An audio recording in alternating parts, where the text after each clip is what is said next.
Thank you very much for your keynote. It was Thank indeed you. an interesting one, really giving a perspective of the spectrum and the needs we have for 5G. Yeah. I'd even dare to say beyond 5G, but that's another matter. So can you please give us the highlights of your keynote? I mean, what are really the key aspects concerning spectrum for 5G, please? Indeed, I will be glad to do that. The most important aspect is obviously that we will have the opportunity to discuss the spectrum at the next World Radio Conference in 2019 in the framework of ITU. So the most important thing is the agenda item. Then secondly, it is obviously the spectrum bands and the amount of spectrum.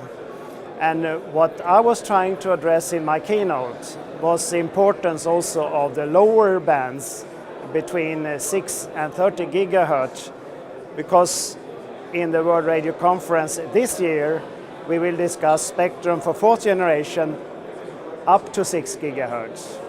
And in the next World Radio Conference, we are expected to talk above 6 gigahertz.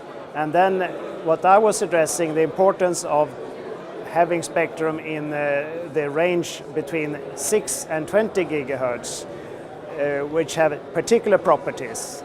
And then I was also addressing the importance of bandwidth and latency, which needs to be addressed also by the millimetric waves between 30 and perhaps 86 gigahertz, which I was mentioning as a number in my keynote.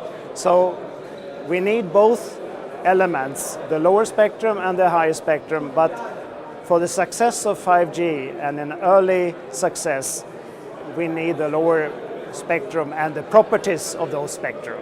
And I think that is propagation, and also that we can have enough amount of spectrum in that range.